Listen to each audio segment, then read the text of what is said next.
Thanks for joining us. I'm Susan Page of USA Today, sitting in for Diane Rehm. She'll be back on Monday. President Obama considers appointing an Ebola czar to lead the U.S. response to the virus. Courts weigh in on voter ID laws in Texas and Arkansas, and a bumpy ride for the stock market.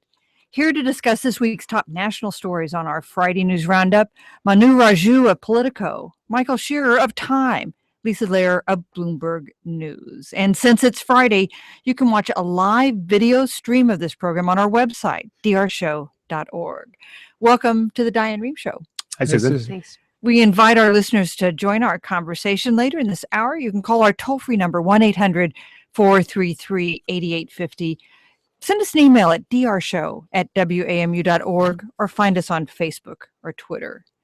Well, this is a rare news roundup today because we are starting both the foreign and the domestic hours with the same topic, Ebola, a big issue inside the United States, a huge issue in West Africa and around the world. Manu, we learned just last night that President Obama is suddenly open to appointing an Ebola czar, an idea that the White House had been kind of dismissing. Why the change? You know, it's been the criticism over the way the administration has handled this issue so far. And the president says that look, the people that are dealing with Ebola right now in the CDC have their hands tied in a number of different issues. They're sort of stretched thin. They need someone who's a point person, potentially, who can just work on this specific issue, particularly as the CDC comes under criticism over whether it's been giving proper assurances to the American hospital system, to hospitals, and whether they have the proper precautions and procedures in place in dealing with this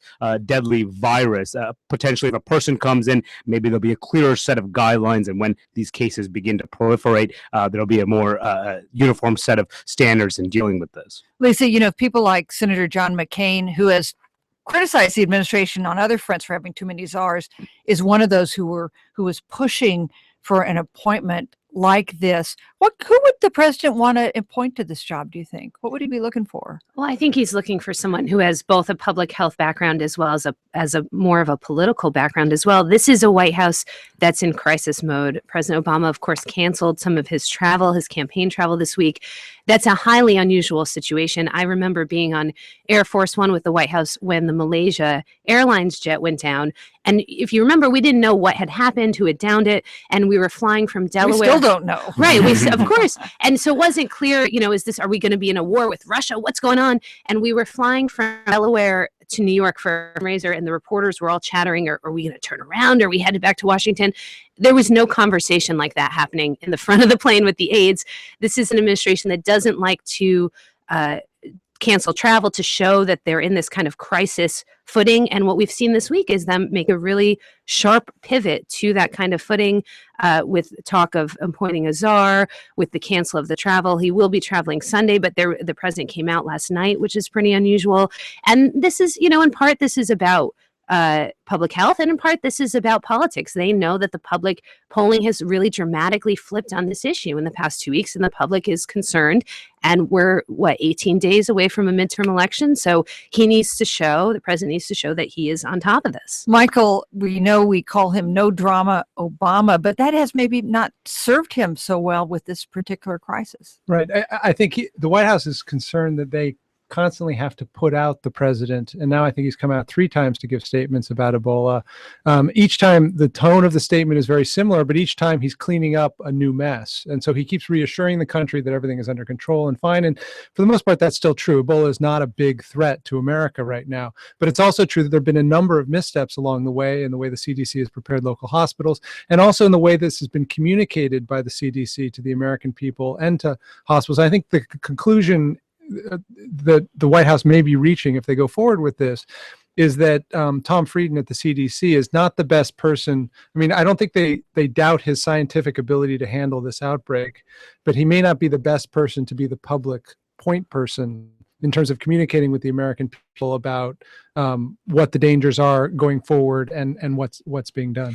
And I think it's worth noting that this is a particularly tricky issue for the White House because it really is a fine balancing act. Because the concern here, look, we've only had 3 people in the U.S. have Ebola. So the concern in some ways is more about hysteria. So you don't want the president giving an Oval Office address and then have everyone rushing out to stockpile hand sanitizer. I saw a picture on Twitter making the rounds yesterday of a woman dressed in her homemade Ebola suit sitting at Dulles, which was basically plastic bags, what looked like garbage bags from head to toe. So the White House doesn't want to see all these people checking into hospitals with symptoms of Ebola that really are the flu or whatever. That doesn't help the country respond to or identify any possible spread of this disease. But at the same time, they have to calm fears. You know, it's hard to argue there is an overreaction, right? I mean, 3 people in the United States have had Ebola. One of them came to this country with it. Only 2 have caught it here. They both seem to be doing well. I mean, we hope they are doing well. It's, of course, a terrifying disease. I mean, really, more people are being killed by lightning strikes than by Ebola in the United States. Yeah, and that's right. But, it does go to the public perception about how the administration is handling it. And, it's really come to become an issue that's dominated the campaign trail in the past week. I mean, if you look at the debates that have happened in the Senate races, almost all of them have talked about Ebola, and that's become a wedge issue between the Republicans and the Democrats. And you look at the hearing that happened yesterday in the House Energy and Commerce Committee, there were 2 candidates, House members, who are running for the Senate in 2 of the most closely competitive races in Iowa, Bruce Braley, and in Colorado, Ray Gardner, who returned that hearing and left the campaign trail. And Braley did that just hours before his own debate. I mean, it just shows that this is an issue that really has caught the public's attention, even if the people's risk of catching this disease is extremely rare. It just speaks to the Republicans' underlying argument for this whole campaign, which is questioning Obama. They're trying to nationalize this campaign, make it a referendum on the president and his capacity. And here you have the president looking like he's not, that there were a bunch of missteps and he hasn't handled them properly. So if you're a Republican, this plays exactly into your midterm argument. It couldn't be timed better politically for them. So one of the other things being debated is whether there should be a travel ban. We're, of course, monitoring travelers who come to the United States from West Africa. But there are any number of people who say we should cut off that travel entirely. What's the argument for and against doing that, Michael? Well, the argument for it is that politically makes an enormous amount of sense. People are afraid.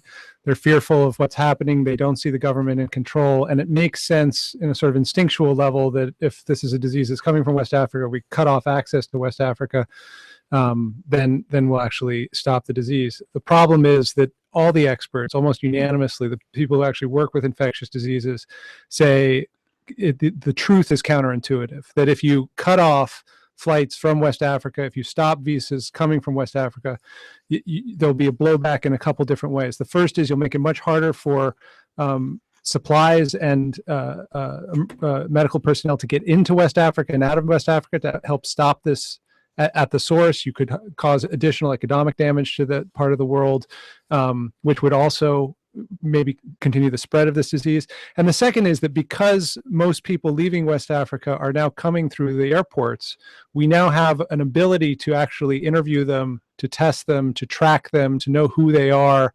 And there's a pretty extensive screening process happening both in the airports in West Africa and in the ports where these planes are landing.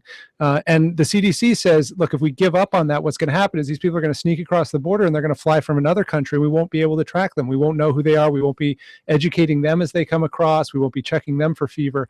And that could lead to a greater spread of this disease. You know, we talked about how this has affected the midterm elections just 2.5 weeks away. Also seems to be having an effect unnerving the stock market. What a week it was for the stock market. Manu, what do you think is happening? Yeah, it's really been a wild week. In addition to the fears of Ebola, there have been concerns over the world economy. I mean, there's concerns about Europe potentially tipping into a recession, the German economy slowing down, the Chinese economy slowing down, plunging oil prices. And, you know, while the job market here in the United States has shown steady growth, it has not grown at the pace that a lot of folks want to see happen. And I think it also speaks to the larger concerns of the economy that, you know, while the recovery is happening, it's just been full of fits and starts, and we're not seeing that robust growth economically that the administration has hoped for all along. And this week certainly speaks to that. Here's another example of how integrated we are as a globe now, right? On both Ebola and on the economy, there is no border that protects you from what's happening in the rest of the world.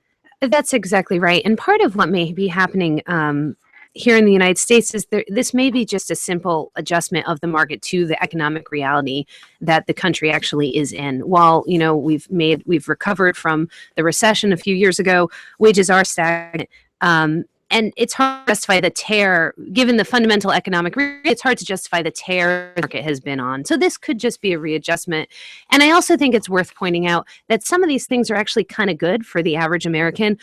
Oil prices are down, so gas prices are down. Commodity prices fall, so that means eventually things could be cheaper at the grocery store for people. So this isn't, though the market, though I think psychologically it makes people really nervous and they're watching the volatility and up and down. And certainly for the Democrats, with the midterms, again, it's another marker of uncertainty that's bad for them. Politically, I do wonder if economically it might actually help people out. The other issue here is that we are coming to the end of this extraordinary period of Federal Reserve intervention, both here and around the world. And the market doesn't really know how to price itself in this environment. And so what everybody is saying is we are going to have a few months, maybe a few years of some of these big swings as traders try and figure out what things are actually worth now that we're coming out of this extraordinary period. I mean, when I woke up this morning, I have no idea where the stocks are now, but futures were up, and they were up not because of any fundamentals, but because of comments from the Federal Reserve Chair. You can see all of our guests on our live video stream at drshow.org. We're going to take a short break. When we come back, we'll talk about what's going to happen in those midterm elections. Stay with us.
Welcome back. I'm Susan Page of USA Today, sitting in for Diane Rehm.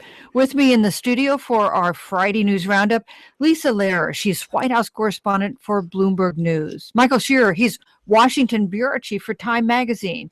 And Manu Raju, senior congressional reporter for Politico. You can watch video of this hour streaming live on the web on drshow.org. Now, before the break, We were talking about the idea that President Obama just might name an Ebola czar. He suggested that last night. Now we have multiple sources, CNN and NBC among them, reporting that he has chosen an Ebola czar, Ron Klain. This is a familiar figure to all of us. Tell us about him. Well, Ron has been in the White House and out of the White House for decades now, I think. I mean, he's a veteran of the Clinton years. He helped run Al Gore's campaign in 2000. And then when Obama and Joe Biden came to the White House in 2008, Joe Biden brought him in as his chief of staff. And he was pretty influential in those early years and overseeing things like the Stimulus Act. He's been talked of since then as a possible chief of staff to the president. I think that's still probably a possibility in the final 2 years of the Obama term, but he's someone they know. He's someone they know to be competent, and he will actually be someone who can deal with what we were just talking about, the political and messaging aspects of it. So he's got lots of experience. He's highly respected, lots of political knowledge. So far as I know, no background though in public health. Right. He's not a doctor. He's not a PhD in public health. He's not someone who, I mean, unless he has some secret health degree that we're all unaware of, he's not someone that's certainly not known for his expertise in health issues. What he is known for, as Michael pointed out, is management and is politics. So the White House is making a decision here that they need a political manager to oversee this, and not just a political manager, that's a little unfair, but also someone who's good at management, who can a good coordinator, who understands government, who can connect different parts to create a coordinated response, but also a response that's politically viable with the midterms. So Manu, here's an email we've gotten from Andrea, who writes us from Pittsboro, North Carolina. But the fact is, we're getting a lot of emails along these same lines. She writes, why doesn't Congress approve the nominated Surgeon General and let him or her do the job that's needed? The preparation, planning, political, and PR functions of that position are what are needed right now. Well, it's a great question. That issue has been wrapped up in a political fight between the two sides over the Surgeon General nominee. I think that this issue, though, naming Ron Klain, as Lisa said, the White House needs someone who can actually communicate a message on what they're doing. They don't need someone who's a public health professional per se, and that's probably why they are leaning on a Surgeon General nominee to do just that. They need a political face, someone who could talk about what's happening, someone who can go in front of the cameras, and someone who can actually clearly alleviate concerns, particularly among Democrats, that the administration is moving in the right direction here. So just to repeat for some of our listeners who might have missed this, news just in that the president is likely to name Ron Klain as the new Ebola czar. This is being reported by CNN, NBC, and other news outlets. Well, let's talk about the midterm elections, because I got to say, if you love politics, it's like the best week of the year because there are debates everywhere in some of these key Senate races. There was one in Kentucky, for instance, Michael, where it seemed to me the most notable thing was that the Democratic nominee for the Senate, Allison Lundergan Grimes, refuses to say if she voted for President Obama. Why? Because she doesn't want to have to say it. She is running in Kentucky as a Democrat who she is saying will oppose the president at every turn on most of the things that Kentuckians don't like about the president. And my guess is that she probably did vote for the president. I think if she didn't vote for the president last time, she would probably say that. She was a delegate to the Democratic National Convention, and he was the guy nominated. But she doesn't want to confuse that message. The problem, of course, with saying, I'm not going to say who I voted for, is you don't look like someone who can stand up and, take a stand and stand for what you stand for. And I think there's been some blowback, and you've seen the DSCC pull out of that race. Pull their money, no longer investing, not really pulling money out. I think not putting more money in. That's right. For ads. But isn't that a sign that they think that race is lost? Well, I think that it's probably going to be lost because McConnell's held a pretty steady lead in the polls, about 4 to 6 points. And the problem for Grimes has been all along is trying to, assert herself on the positions, on the issues. She really is a very scripted candidate, and she has been from the start, attacking McConnell, who's very, very unpopular in that state, but also trying to navigate the line between her very liberal and progressive base and try to also show herself as a conservative Democrat in a conservative state. She has not been able to really navigate those two different constituencies that she needs to win in a state like Kentucky. I think this not saying who you voted for president is kind of silly, but I will say that she jumped in the race when other stronger candidates declined to do so in Kentucky, and it's been a race. McConnell's had a lead, but I don't think he's ever had a double-digit lead. So, kudos to her for being willing to wage a battle, however it comes out. Lisa, another favorite debate moment this week was in Florida when the debate, C-SPAN came on. The debate was supposed to start. Only one candidate on the stage. What in the world happened there? So the issue was over former Governor Charlie Chris Van. The Republican turned Democrat has traveled throughout his whole career with a fan that he always puts at his feet. Florida's hot. The man doesn't want to sweat. He certainly doesn't want to be caught on camera sweating.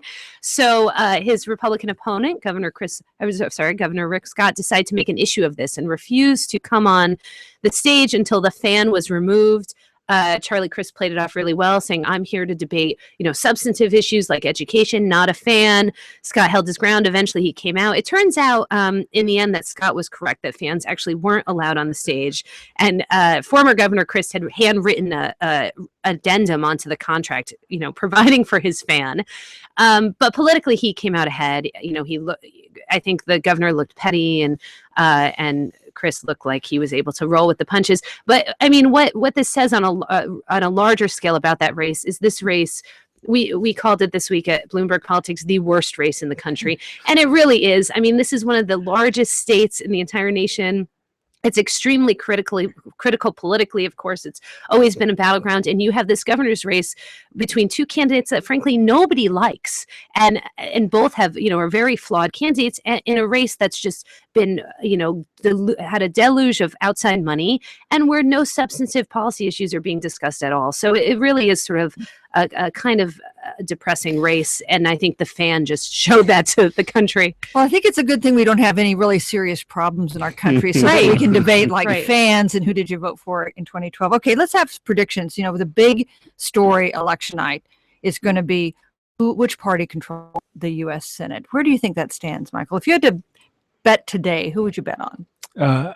I don't generally bet, but I think I would say that the trends seem to be looking good for Republicans, not just because it's a midterm year in which almost inevitably more Republicans will be voting than Democrats compared to presidential years, but also because the Democratic attempt to change the conversation, which started a couple weeks ago, Obama went to Chicago and tried to give a speech about how the economy is actually doing great, has been demolished by the news. I mean, we're opening today talking about the stock market going down and Ebola, and that is still this is a kind of grim moment for the country, and grim moments are bad for incumbents. Lisa, what do you think? Republicans win control of the Senate? Come down on the side of Republicans just because I think this kind of reminds me of 2012 in a way when Obama simply had more paths to 270. I think in this case, Republicans have more paths to 51.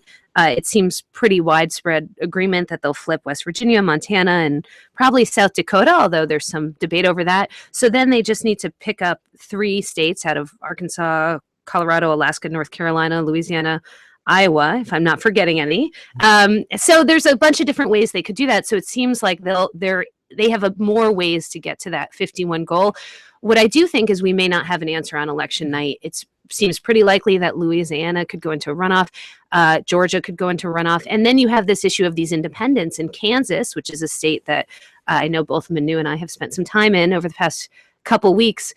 You could have an independent win who's refused to say which party he'll caucus with. So then there'll be an auctioneering process for where he goes. And Maine Senator Angus King, another independent, has said that he could flip parties himself from caucusing to the Democrats to the Republicans.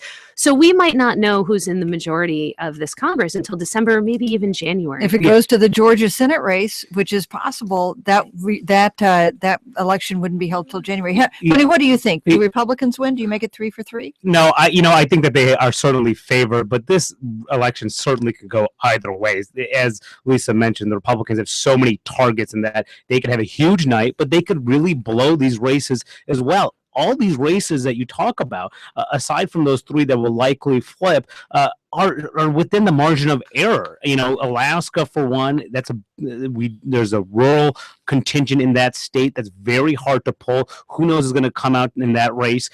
Louisiana, a possibility of a runoff. Georgia, the Democrat Michelle Nunn is now leading in that race. If there's a runoff, big question there on what happens. Kansas can go either way. Arkansas is within the margin of error. Iowa as well. So there are so many questions on election night. If Democrats, they've been bragging about this turnout operation, if they actually can carry through on what they say they have put together, maybe they can hold a couple of those seats, and then Republicans can come frustratingly short for a third straight cycle in taking back the majority. I think it's still up in the air. Let's invite our listeners to join our conversation. Our toll-free number, 1-800-433-8850. We'll go first to Brett. He's calling from Hot Springs, Arkansas. Hi, Brett. Hi, good morning. How are y'all? Good. Good. I'm calling about the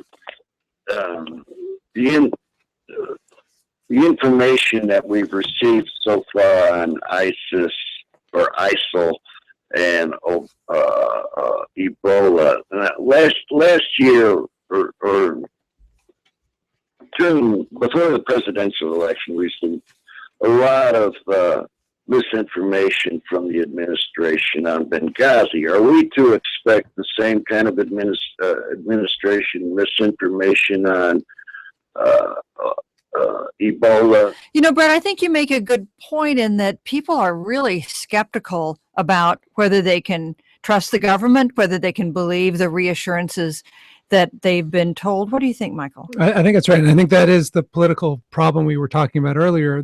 I think you can say that the president probably erred and the administration erred early on in Ebola by leading with "don't be concerned," and then describing the dangers. The dangers haven't changed. It remains a very narrow danger that Ebola becomes a serious threat in the United States, but it is getting worse. And so people are losing faith in the validity of that message.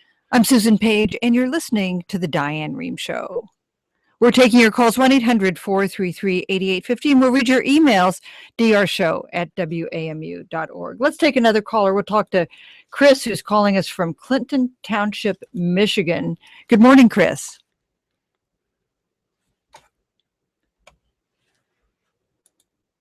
Well, I think we've lost Chris. Let's go to Jean, who's calling us from Springfield, Virginia. Jean, are you there? Yes, I am. Great. Welcome to the Diane Rehm Show. I think that the media coverage of the Ebola has been extremely excessive. I challenge the media to not mention the word Ebola for 1 hour. Okay, well, criticism of the media, that's a kind of a staple in everything we do. Is it fair in this case? Well, maybe. I mean, there is wall-to-wall coverage, and I think all of our news outlets are covering it, but people are legitimately concerned. This is something that is consuming West Africa, and it's something that has now become a new issue in the United States. So, there's always a balance about how much you cover an issue, but this is one that has certainly captured the public's attention. I think there'd be grounds for less criticism if we were giving as much coverage in West Africa as we are to a nurse who gets on a flight here, and then we see schools shut down in 2 states. Right. I think that's exactly right. This is a horrifying situation in West Africa. There are reports that as many as 10,000 people a day are getting infected. There's very little infrastructure to stop the spread and to help these people. So I think coverage of that issue is certainly legitimate. Whether the wall-to-wall coverage about the 3 infected people here in the U.S. Is legitimate, is a good question. But look, people are interested in this. People are concerned. The polling 2 weeks ago, the polling said that something like 2/3 of people weren't worried about Ebola. It's completely flipped. The most recent poll from the Washington Post this week said that 67% of people were concerned about them or someone in their family getting Ebola. So, I mean, people are worried about it and they want information. We saw the director of the CDC testifying on Capitol Hill yesterday. Did we learn anything substantively new, Michael, from that testimony? There were some details that came out about when the nurses may have been infected, but no, most of that was members of Congress voicing their concerns, Republicans making the argument for a travel ban, and the CDC and the rest of the government basically holding their ground, explaining why they weren't going to do that. And to some extent, continuing their apology for both miscommunicating and mispreparing on the local hospital level. I mean, what happened in Texas was a real failure. From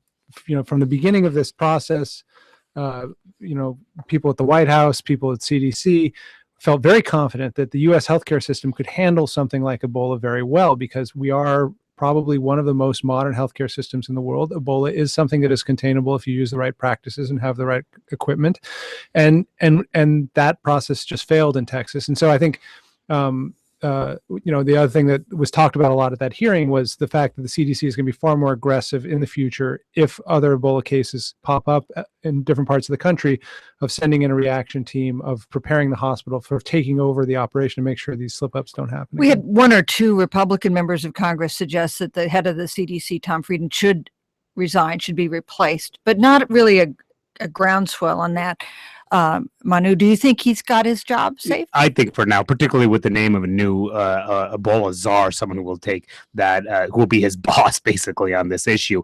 Frieden's really only faced pressure from most conservative members in the House and the Senate. People like Steve King, the Republican from Iowa, has called for him to resign. David Vitter from Louisiana also has called for him to resign. But you have not seen that call from the Republican leadership.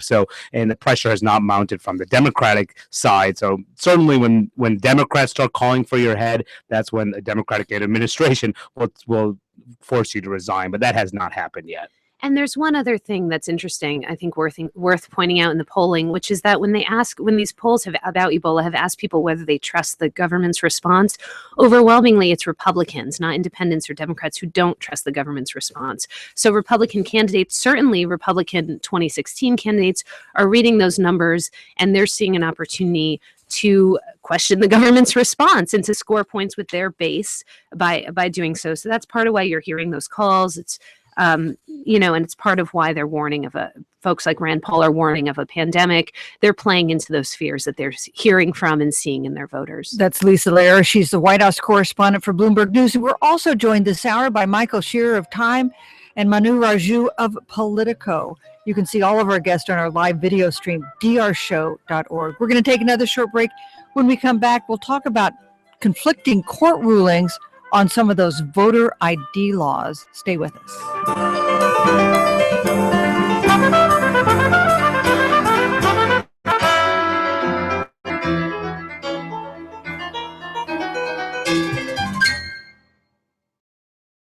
National broadcast of the Diane Rehm Show is made possible in part by Lumosity.com. Personalized brain training developed by neuroscientists to challenge memory and problem solving through games. Lumosity.com.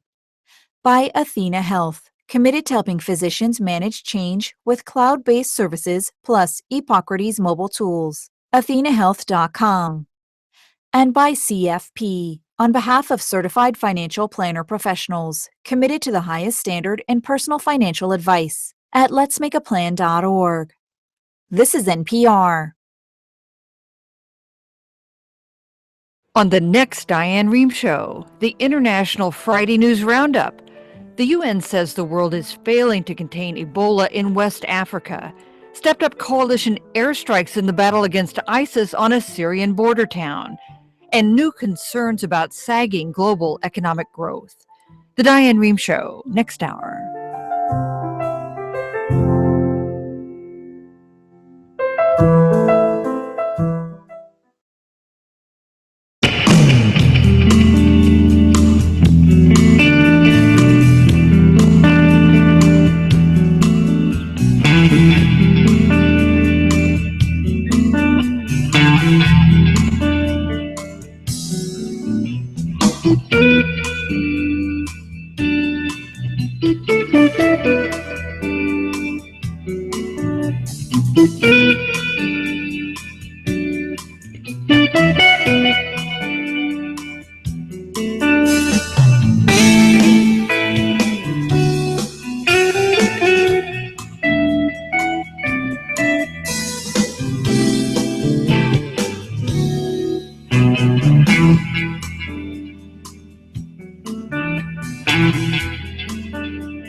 Welcome back. I'm Susan Page of USA Today, sitting in for Diane Rehm. And with me in the studio, Manu Raju of Politico, Michael Shearer of Time, Lisa Lear of Bloomberg Politics. Lisa, we want to go back to a comment you made that's attracted a little bit of furor. We know that Ebola is a terrible threat, but possibly inadvertently misstated.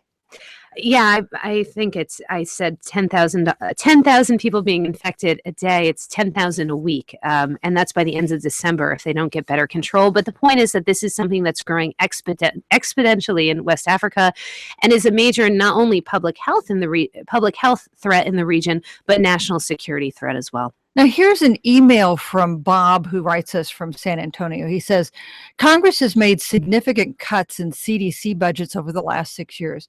What effects have these cuts had on the agency's ability to respond to this outbreak of the Ebola virus? For instance, Manu, has it affected the fact that we do not now have a vaccine? That's certainly been the criticism. I'm not entirely sure exactly the impact on this specific response, but you've seen that debate sort of play out on the campaign trail. The Democratic candidates who are trying to defend themselves on this issue are saying that, look, a lot of these Republicans would vote to slash CDC funding even more. You saw Mark Udall in Colorado attack Cory Gardner for backing budgets that would slash CDC funding, and Gardner trying to defend himself, saying, well, Udall, you did too. And similarly, last night in the Iowa debate, Joni Ernst, the Republican candidate, was on the defensive over this issue. As Bruce Braley said, you would support budgets that would slash CDC funding. So certainly this has become an issue that has been talked about quite a bit on the campaign trail. Let's talk to Kathleen. She's calling us from Dayton, Ohio. Kathleen, hi, you're on the air. Hi. Hey, listen, I watched both. I watched the Lundgren Grimes, Mitch McConnell debate, and then I also watched Senator Udall and Cory Gardner's debate. And I want to ask your guests, how have the Republicans been so incredibly successful at dumping their obstructionist behavior and votes? I've looked closely at Senator McConnell's votes online, and I encourage voters to do the same, as well as Senator Udall's votes, which Udall's have been for the greater good. McConnell has, took an oath as soon as Obama was inaugurated to obstruct. So how have these guys been so McConnell and Boehner and these guys been so successful at dumping their obstructionist agenda onto the Dem candidates? Kathleen, you must be the world's best informed voter. If you're sitting in Dayton, Ohio, and you're watching these Senate debates in other states, congratulations. C-SPAN loves you. What do you think about her point? Well, on the McConnell side, he would say he's proud to be an obstructionist because he says that I'm blocking bad things for Kentucky. That's been a part of his calling card, that I'm fighting the Obama administration. The president lost 116 out of 120 counties in Kentucky in 2012. And as we noted, the reason why Alison Grimes did not say she supported Obama in 2012 is because that hurts her politically. So in that regard, it's helped. But, in Cory Gardner's case, she mentioned Colorado. He was a couple of years ago, National Journal rated him as the 10th most conservative member in the House, but he's a very skilled politician. He knows how to talk in a more bipartisan manner. He's promoted things like over-the-counter birth control, things that could appeal to folks on the left, and he's managed to run a very effective race by suggesting he's a pragmatic voice, and it's Udall who's been the partisan. So part of it is messaging, part of it is rhetoric, but some of these candidates have been effective in doing just that. And one other thing I want to point out about McConnell, I was in Kentucky this past week. Hillary Clinton, she, of course, came and did a big campaign rally for Alison Grimes. And one thing that was very notable about her remarks was that she never mentioned Mitch McConnell by name. She attacked him. She said, now, why do you think she did that? Because I think she is calculating. She knows she's running, of course. We all suspect or know she's running. And I think she calculated it is not very presidential to be on record attacking the Senate minority leader or perhaps even majority leader. So if you want an indicator of the political wins in Kentucky, I think you look at Hillary Clinton, how she was managing her support for Alison Grimes. Talk about taking the long view. She's thinking, I'll run for president. I'll get elected. I'll need to work with Mitch McConnell. I guess I won't mention his name today. Well, actually, I have a piece up today that you're playing right into perfectly. I'll tout it about all the Republicans who are watching every single thing Hillary Clinton says. There's a whole industry of Republican groups that are saving all this footage of Secretary Clinton on the campaign trail in order to use it later in attack ads. So that's what she's watching for. She knows they're out there. Lisa, do you want to give the website? I would just say the reason people are successful right now at running on their own obstruction is that the country as a whole does not believe the direction Obama has been pushing the country is really the right one right now. If you look at the polls, he's polling at 40%. Which is not a good place to be approaching a midterm election. And if it was reversed, if 60% of the country or 65% of the country still believed that Obama knew how to take the country forward, was doing a good job in office, then Republicans wouldn't be successful in those attacks. Yeah, the fact is the landscape is quite negative for Democrats. It's surprising in a way that Democrats continue to at least be able to hold on to the hope that they can keep Senate control. The president's approval is low. When you look at, is the country going in the right direction? It's now a bit lower than it was in 2006, which was a disastrous year for the party that held the White House. Yeah, it's really quite remarkable. The president is just toxic right now in these battleground states. I mean, we keep talking about Colorado, but that is a prime example. He carried it twice. He carried it twice, and now he is underwater with women, with men, and those voters that the Democrats need. In past elections, Democrats would go after Obama supporters, making sure those Obama supporters get to the polls. But those Obama supporters are no longer Obama supporters. They view him negatively. It is such a difficult situation. It's the biggest reason why they're losing in states like Iowa and in Colorado. It's the president, and that's why we have not seen him once on the campaign trail for any of these candidates. It's pretty remarkable for a guy who was an asset for a lot of these candidates just a couple cycles ago. Well, in fact, 2 years ago, reelected with a majority of the vote, the first Democrat since FDR to twice win a majority of the vote for the presidency. One thing I've noticed that some candidates have been doing, and something that Hillary Clinton and Alison Grimes did in Kentucky, was they say it's not about the next 2 years, it's about the next 6 years, which is, of course, a sort of soft way for Democrats to say, forget about Obama. We know you don't like him, but this is about the future of the country and the future of the Senate. And one other thing on Colorado, I think it's the generic ballot of this race, of this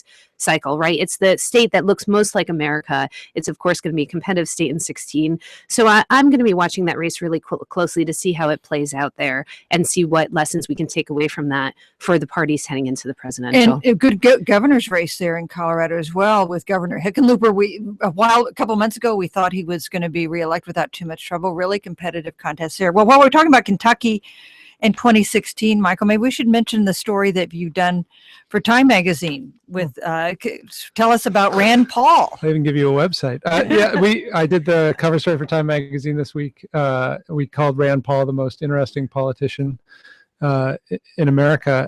And the reason is that he's really trying to color outside the lines of the political narratives that we have known for 30, 40 years. Basically, since Richard Nixon, Republicans have been the party of law and order, of the straight and narrow.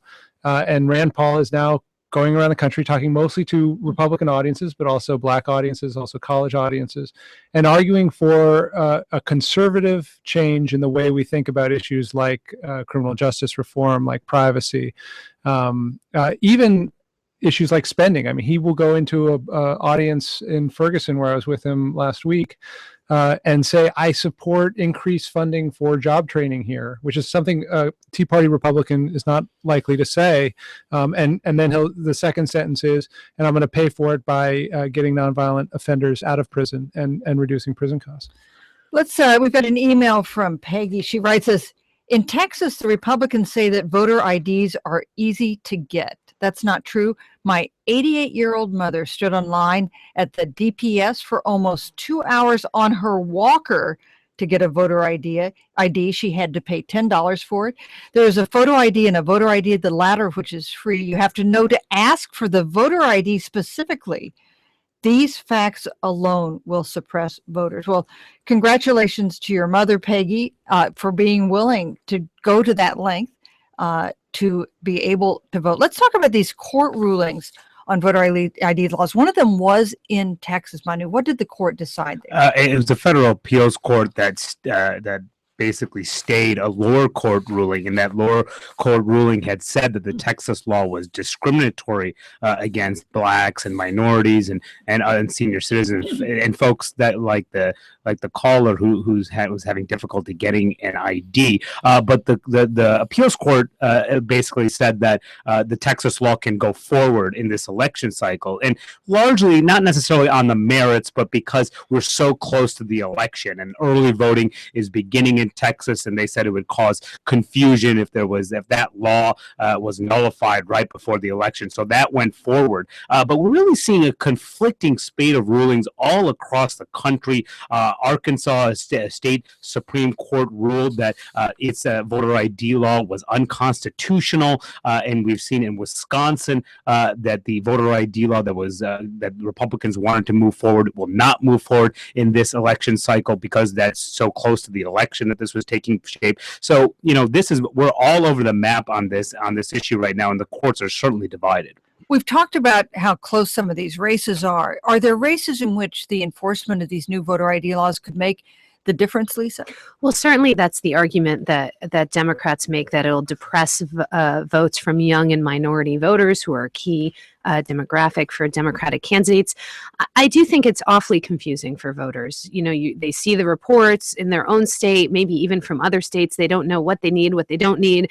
It's already can be kind of a challenge for people who are working one or two full-time jobs to get to the polls and cast their ballot. And if they don't know what they're going to need, you could see that would quickly become overwhelming. So I do think the mix of different laws is challenging.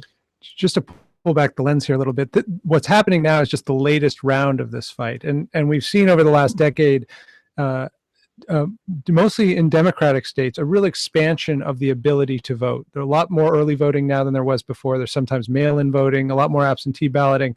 And generally speaking, that has benefited Democrats because if the people least likely to vote tend to vote Democratic. Republicans have been fighting back very aggressively, and that's what most of these cases are, by putting in place new rules.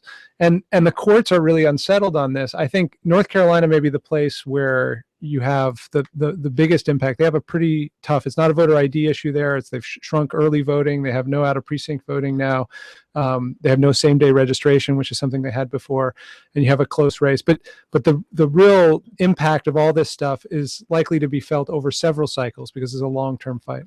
I'm Susan Page, and you're listening to The Diane Rehm Show.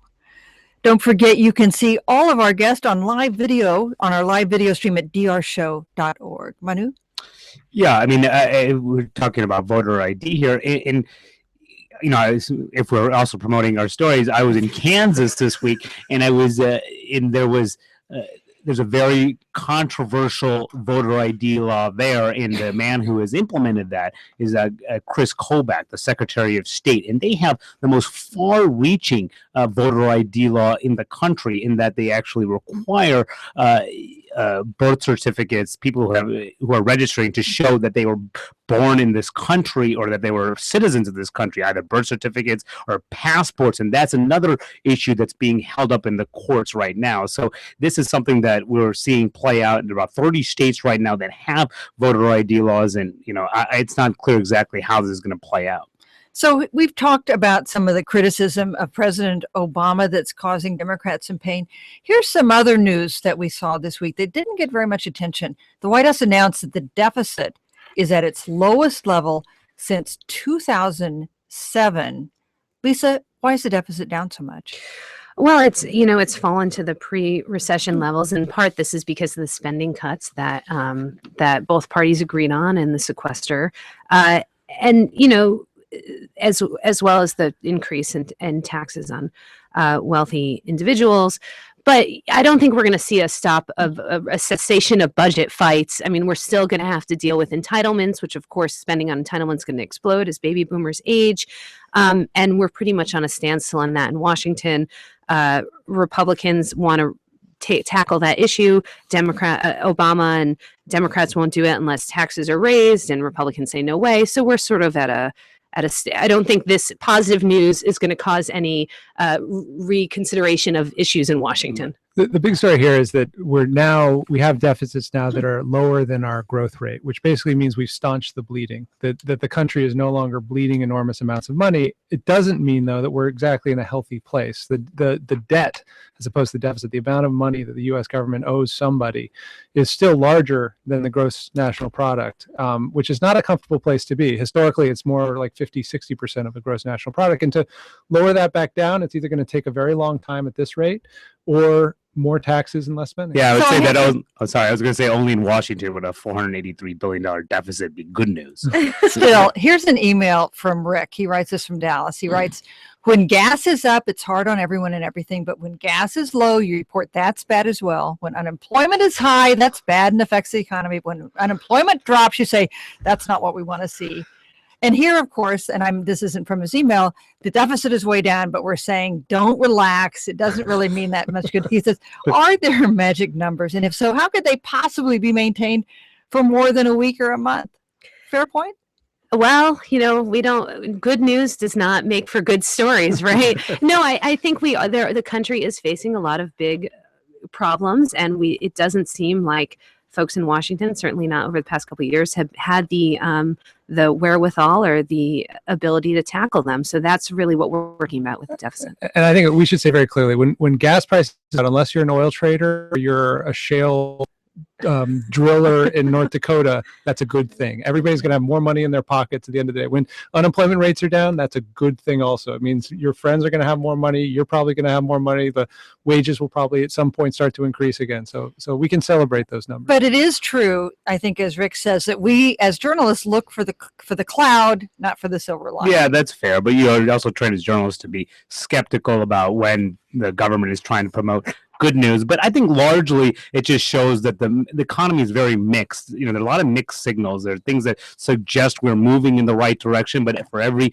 2 steps forward, we take 1 step back, and that is reflected in the news coverage as well. Manu Raju, senior congressional reporter at Politico, Michael Shearer, the Washington bureau chief for Time, and Lisa Lair, she's a reporter with Bloomberg Politics. Thanks so much for being with us this hour. Thank you. Thank you. I'm Susan Page of USA Today, sitting in for Diane Rehm. Thanks for listening. The Diane Rehm Show is produced by Sandra Pinkert, Denise Couture, Susan Casey, Rebecca Kaufman, Lisa Dunn, Danielle Knight, Allison Brody, and Alexandra Botti. The engineer is Toby Schreiner. Natalie Ureblifker answers the phones. Visit drshow.org for audio archives, transcripts, and podcasts. Call 202-885-1200 for more information. Our email address is drshow@wamu.org. And we're on Facebook and Twitter. This program comes to you from American University in Washington, D.C. This is NPR.